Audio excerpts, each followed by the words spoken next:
right, players, it's the time you've all been waiting for.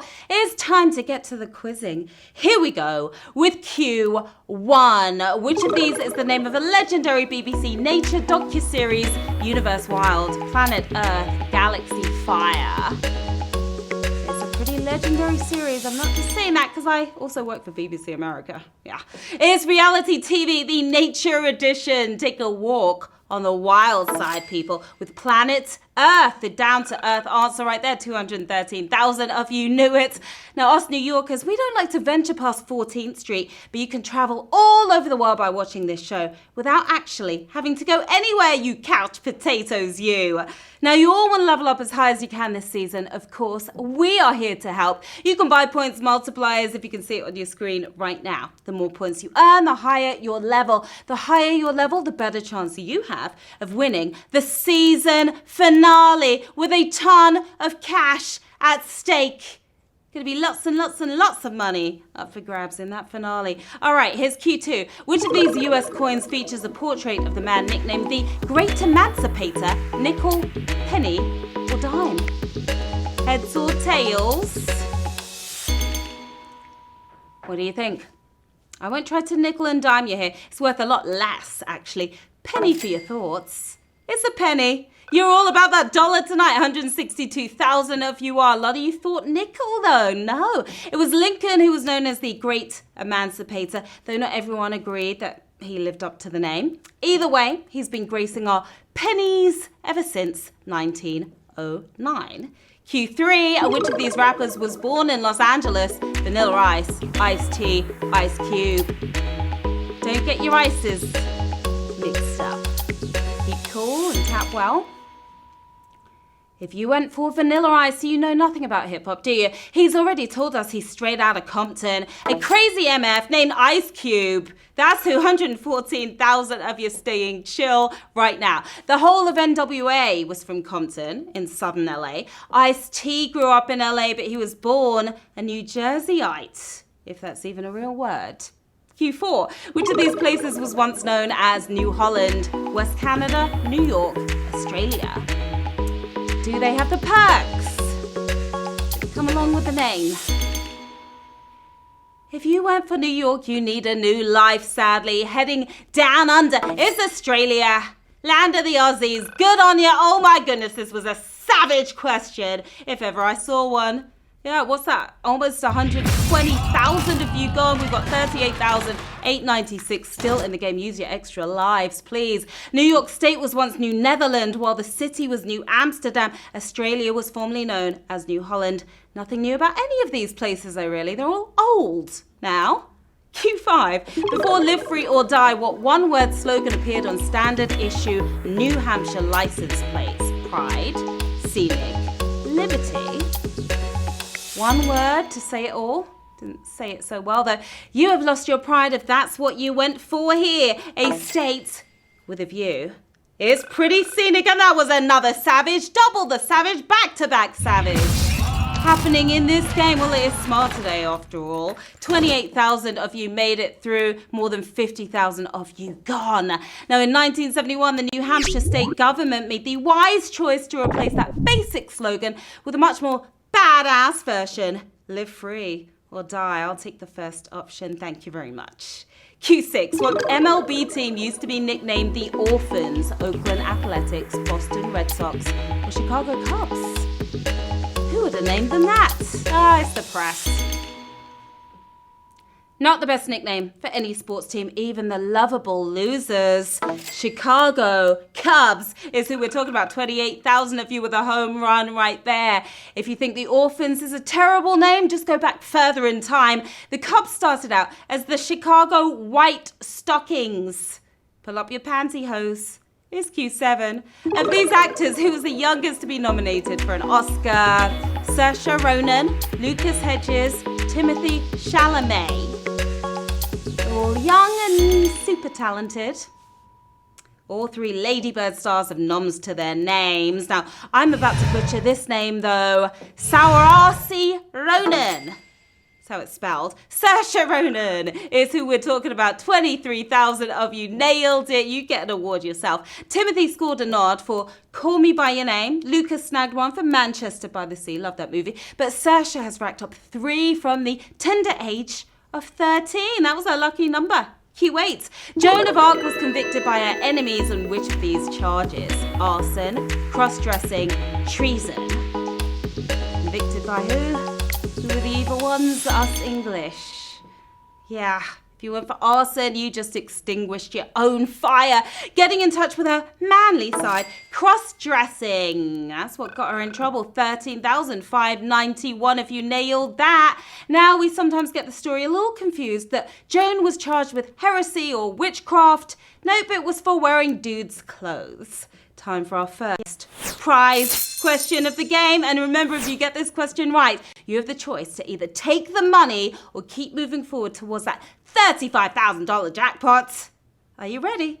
Good luck, players. Here's Q9. Where was the first modern Olympics to host female competitors? Athens, St. Louis, Paris. Gotta get the gals involved. They knew that.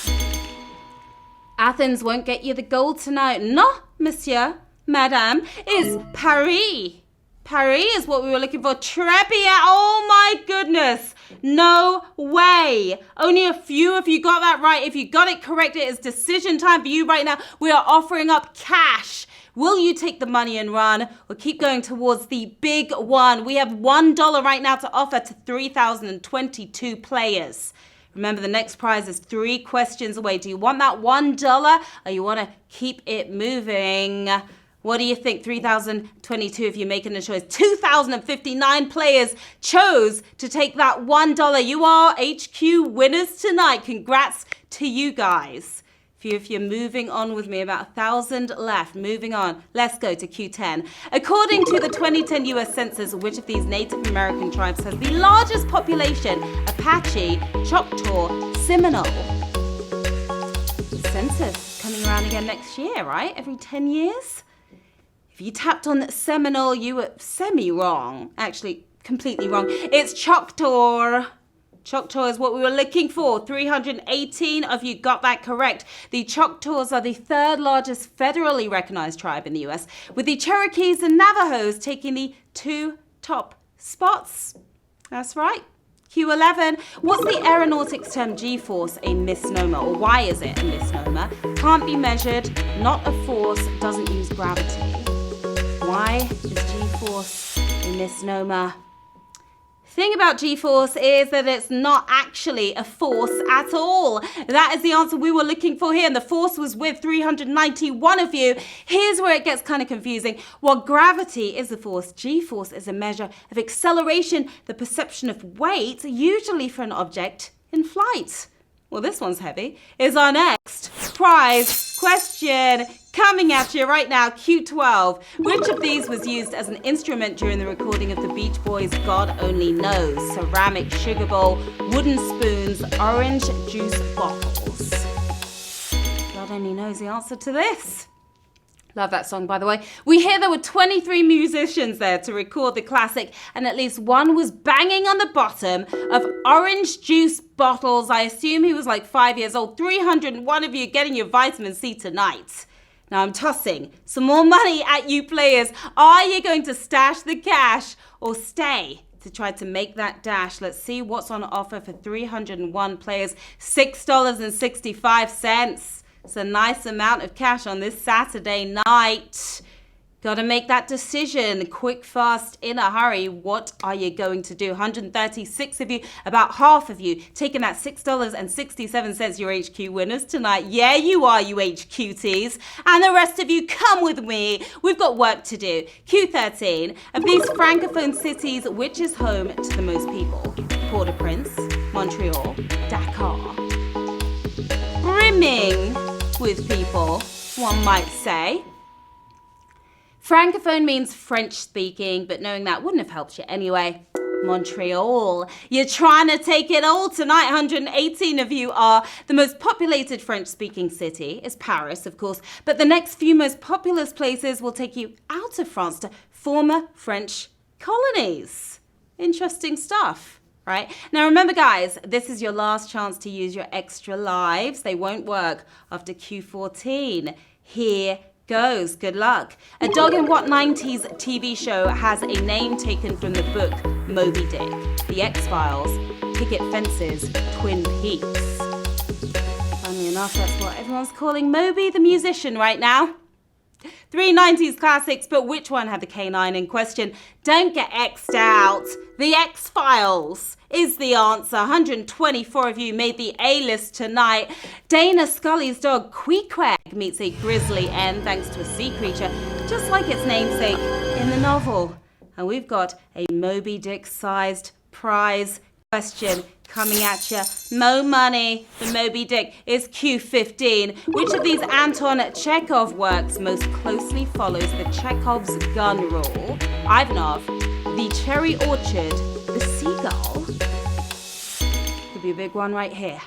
If you went for Cherry Orchard, you should have cherry-picked a better option. The Seagull is what we're talking about, and you are taking flight. 67 if you are. We are making it rain on you guys who got it right. It's a tough choice right now. Take what's in the bank or say no thanks. We've got $29.86 that we're offering to 67 players. Almost $30 right there. There's a lot you could do with that cash. And 40 players chose to take $29.86. Okay. All right, not sure what's going on with the math right there. Who's left? You're coming on with me to the next round, Q16. Which of these is not the title of a James Michener novel? Texas, Hawaii, Florida. I've been to these states. I haven't read the books though, to be honest. He took us from state to state with his novels, but he skipped over the Sunshine one. There is no Florida that he wrote about. 22 of you knew that and nailed it. Michener gave us the lowdown on Hawaii, Texas, and Alaska, in-depth family sagas that mix fictional drama with real historical facts. Quite the tasty blend, I'd say.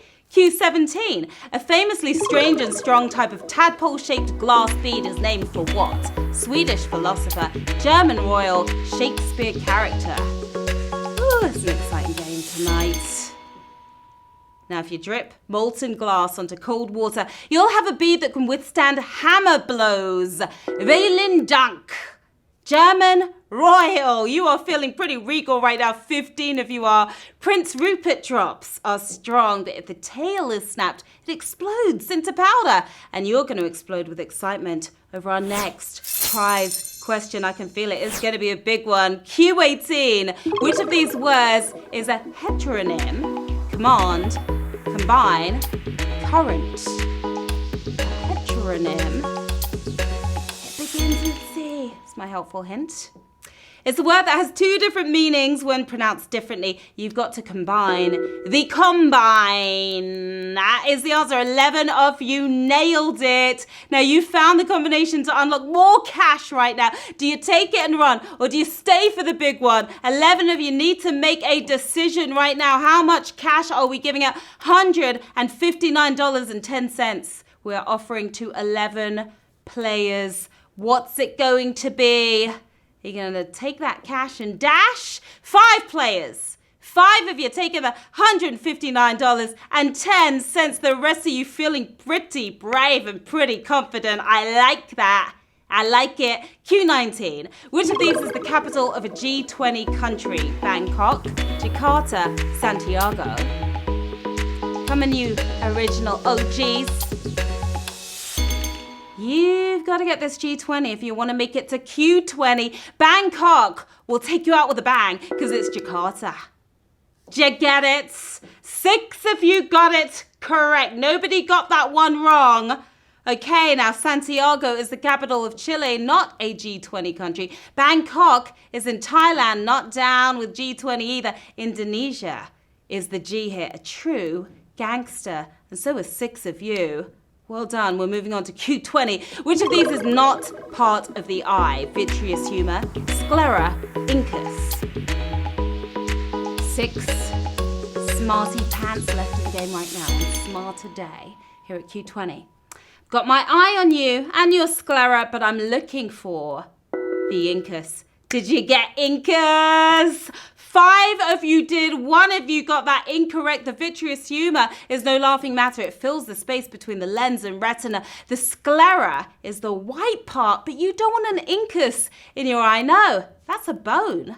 And I see a prize question heading our way. This is going to be the big one right here. It's your last prize question of the game, and you could win some massive cash if you get it right. You'll choose to either run with the bag or stay in the game to try to hit that jackpot. You'll have to make it to Q25 to win that 35K. Okay? Choice is going to be yours. Q21. What female writer ranks highest on Modern Library's list of the 100 best 20th century non-fiction books? Virginia Woolf, Gertrude Stein, Barbara Tuchman. That was quite the tongue twister there. Now, if you went for Tuchman, your answer sucks, man. Taking the highest spot here at number 4. Virginia Woolf. Who is afraid? Who's afraid? One person is not afraid. We just lost 4 of you there. It is time for the big decision. I've got a bag of cash up for grabs for the one player who got that correct. How much do we have in the bag? We've got $2,200 for that one player. How brave are you feeling tonight? How smart are you feeling right now? Okay, you're feeling pretty smart, I see, because that one player, who is that? Tangentals is taking the $2,200. Well done to you. You are an HQ winner tonight. Yeah, that would have been rough trying to make it to Q25. I think you made the right choice. Well done to you and all our other winners tonight.